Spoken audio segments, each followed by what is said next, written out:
तो देखिए यहाँ आ गए हैं हम एएलपी टेक्नीशियन 2024 के लिए छठे सेट के साथ। हमने 5 सेट कंप्लीट कर चुके हैं मात्र 10-10 प्रश्नों का, और यहाँ हम सब छठे सेट में आए हैं जो 51 से 60 तक के प्रश्न का डिस्कस किया जाएगा आपके साथ। तो अगर आप सब लोग वो वीडियो नहीं देखे हैं 5 सेट का तो जा करके अवश्य देख लीजिए चैनल पे ओपन करके।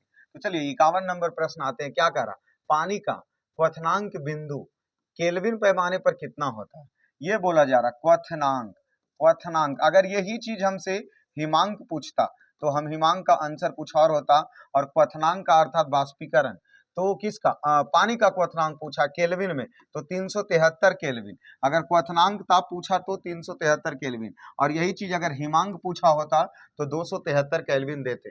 लेकिन हमें पूछा क्या है किसका, क्वथनांक।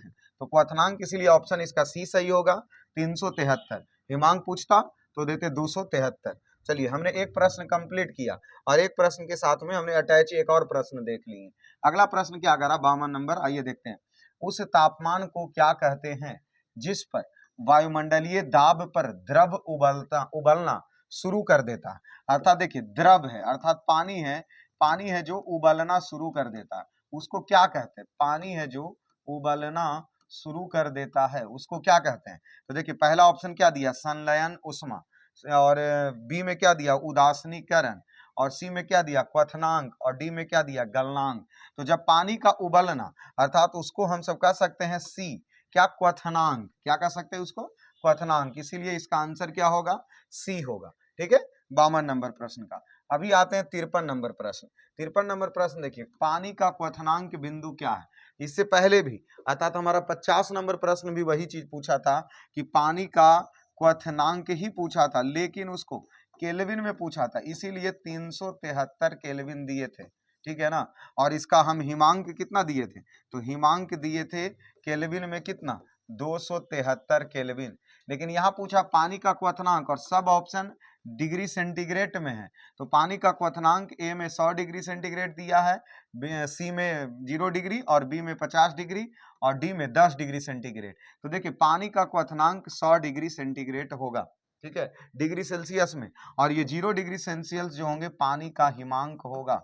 ठीक है ना, डिग्री सेंटीग्रेड में। हमने यहाँ 4 प्रश्न कंप्लीट कर चुके हैं, इसमें कंफ्यूज आप मत होइएगा। तो इस क्वेश्चन का आंसर क्या हो जाएगा, ए, पानी का क्वथनांक बिंदु 100 डिग्री सेंटीग्रेड। अगले प्रश्न की ओर आते हैं, और देखिए क्या दिया, जल की वाष्पीकरण होती है।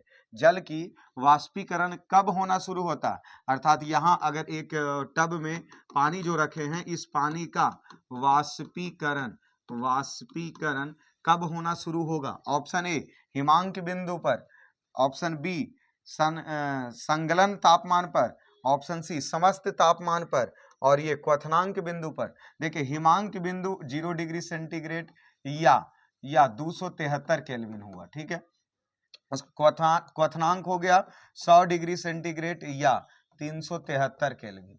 ठीक है, अब देखते हैं संलग्न तापमान, इसको छोड़िए, समस्त तापमान इसका सही आंसर जाएगा। क्यों, क्योंकि कोई भी जल का जब वाष्पीकरण होता है तो इसका ऐसा मत समझिए कि कोई भी पानी का वाष्पीकरण होगा तो 100 डिग्री सेंटीग्रेड पर ही होगा, नहीं, उसका क्वथनांक माना गया 100 डिग्री सेंटीग्रेड। वाष्पीकरण तो जैसे जैसे तापमान बढ़ते जाता है वाष्पीकरण वैसे वैसे होते जाता है। जैसे गर्मियों के दिनों में 100 डिग्री सेंटीग्रेड चाहिए वाष्पीकरण के लिए, कपड़ा छत पर सुखाने के लिए पसार दिए तो कपड़ा सूख जाता है ना, तो जल का वाष्पीकरण होता।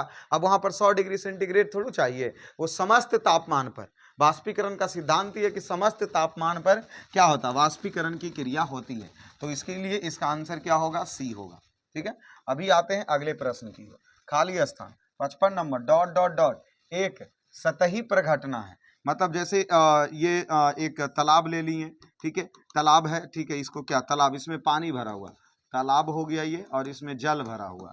अब इसमें देखना है कि इसमें कौन सतह से होने वाली परिघटनाएं हैं।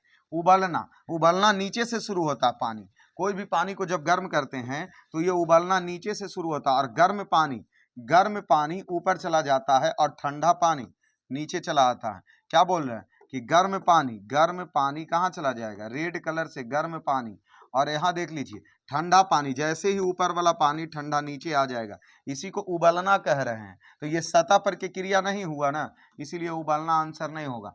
गलन, अब बर्फ है तो बर्फ सतह पर से गलना शुरू होता है। ठीक है, लेकिन इसके सतह पर से भी गलते हैं और अंदर ये गलता चला जाता है। ये पूछ रहा सतही पर घटना वाष्पीकरण, वाष्पीकरण और हिमनीकरण होता है जमना, तो जमने का क्रिया तो एकदम जो बॉइलिंग पॉइंट पूरा होता है तो वो पूरा जमता है। इस ऑप्शन के हिसाब से वाष्पीकरण सही होगा आंसर। आंसर कौन सही होंगे? वाष्पीकरण। क्यों? क्योंकि वाष्पीकरण की जो क्रियाएं होती है, जैसे अगर इसको हम एक छोटे से तालाब या जग कुछ भी मान लीजिए, तो इसके सतह से सतह पर ही क्या होगा? वाष्पीकरण की क्रिया होगी। इसीलिए इसका आंसर क्या होगा? सी होगा 55 नंबर का। ठीक है, अब आते हैं 56 नंबर प्रश्न। क्या कह रहा? मिट्टी के बर्तन में रखा जल गर्मियों में भी खाली स्थान के कारण ठंडा ठंडा रहता है। मतलब ये जो घड़ा है, अब इस घड़ा का पानी, घड़ा का जल है जो गर्मी के दिनों में ठंडा क्यों रहता है? गर्मी के दिनों में ठंडा क्यों रहता है? ये देखना, वाष्पोत्सर्जन के कारण, रूपांतरण के कारण, संघनन के कारण या वाष्पन के कारण। तो घड़ा का पानी वाष्पन के कारण ठंडा होता है। क्यों होता है? जैसे ये समझ लीजिए, ये मिट्टी का घड़ा है, इसमें बहुत सारे मेहिन छिद्र होते हैं, इसमें मेहिन छिद्र, अंदर में क्या भरा? जल भरा, और ये जल इस छिद्र से रिसाव होकर के घड़ा को चिपचिपा बना देता है, चिपचिपा बना देता है। और ये चिपचिपा बना देने से जब इस पर गर्मी, बाहरी वातावरण पड़ते हैं, गर्मी पड़ता है, तो ये जल की बूंदे का वाष्पीकरण होता है। और वाष्पीकरण होने के कारण घड़ा के सतह अपनी ऊष्मा को खो देता है, और ऊष्मा खोने की वजह से इसकी सतह ठंड हो जाती है, और इसकी सतह ठंड होते ही जल को भी ठंडा कर देता है। इसलिए इसका आंसर क्या होगा सर? किसके कारण? तो वाष्पन के कारण ऐसा होता है। ठीक है, अभी आते हैं अगले प्रश्न देखिए क्या, रेफ्रिजरेटर निम्नलिखित में से किस सिद्धांत पर काम करता है? ओस्मोसिस के सिद्धांत पर, फैलाव के सिद्धांत पर, केंद्रीय प्रसारण के सिद्धांत पर, या वाष्पीकरण के सिद्धांत पर? तो ऑप्शन होगा क्या? ऑप्शन इसका डी सही होगा, वाष्पीकरण, क्योंकि रेफ्रिजरेटर भी है जो वो वाष्पीकरण के सिद्धांत पर ही कार्य करते हैं। ठीक है, अभी आते हैं 58 नंबर प्रश्न, और 58 नंबर प्रश्न देखिए क्या, गर्मी अवशोषित करने के लिए तरल के वाष्पीकरण के सिद्धांत का प्रयोग खाली स्थान किया जाता है। क्या बोला जा रहा है? गर्मी को अवशोषित करने के लिए, गर्मी को क्या अवशोषित करने के लिए तरल के वाष्पीकरण के सिद्धांत का प्रयोग खाली स्थान किया जाता है। किस में? माइक्रोवेव ओवन में, रेफ्रिजरेटर में, गीजर में, या इलेक्ट्रॉनिक केतली में? किसमें होगा? तो देखिए इसमें सही आंसर हो जाएंगे क्या? रेफ्रिजरेटर। किसमें होता है? गर्मी की अवशोषित करने के तरल वाष्पीकरण का सिद्धांत रेफ्रिजरेटर में होता है। ऑप्शन बी इसका सही होगा। अभी आते हैं 59 नंबर प्रश्न। क्या पूछा कि गर्मी के मौसम में पंखा चलाने पर हमें राहत अनुभव होती है। ये क्यों होती है? क्यों होगी? क्योंकि गर्मी अभी लग रहा था, पसीना चल रहा था, और जैसे ही हवा लगा तो पसीना का गर्म हवा आया हमारे बॉडी पर, और गर्म हवा आते ही पसीने का वाष्पीकरण हो गया, और वाष्पीकरण हो गया तो हमारा शरीर ऊष्मा को खो दिया, और कोई भी चीज़ जब ऊष्मा खोती है तो वहाँ ठंडक महसूस होती है। और यह ऑप्शन देख लेते हैं, क्या दिया?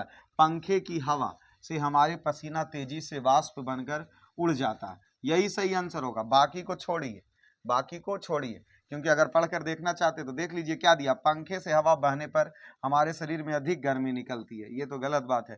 पंखे से ठंडी हवा निकलती है, ये भी गलत चीज है। पंखे से हवा का चालकता बढ़ जाती, कुछ नहीं, सिर्फ यही चीज लीजिए कि पंखे की हवा से हमारे पसीना तेजी से वाष्पीकरण बनकर उड़ जाता है। इसलिए 59 का ए नंबर प्रश्न ए आंसर होगा। चलिए इस सेट का लास्ट प्रश्न, निम्न में से कौन सी एक सतहीय घटना है? तो ये हमने पहले ही आपको बताया कि कोई भी सतह पर उबालना नहीं होगा, ठीक है ना, पिघलना भी नहीं होगा, जमना भी नहीं होगा, लेकिन वाष्पीकरण की जो घटनाएं हैं वो सतह से ही होना शुरू होता है। तालाब का पानी का वाष्पीकरण ऊपर वाले सतह का पहले होता है ना कि नीचे वाले सतह का होता, ऊपर वाले का होता, इसीलिए यह सतही घटना तो वाष्पीकरण। तो यहाँ देखिए हमने 6 सेट ALP का 6 सेट कंप्लीट किया, ठीक है ना, 60 प्रश्न, और साथ में अभी ये क्लास शाम को दी जा रही है, और बाकी BSSC के क्लास सुबह 6 बजे उसमें ऑफलाइन की तरफ 50 से ज़्यादा प्रश्नों का रिकॉर्डेड किया जा रहा है। तो दोनों तैयारी जो भी लोग एकदम मजबूती से करना चाहते हैं, वह इस परिवार से अवश्य जुड़े रहें, ये हमारा रिक्वेस्ट है। हमारा ये छठा सेट कंप्लीट हुआ, बाकी मिलेंगे कल 7वें सेट के साथ। तो चलिए, धन्यवाद।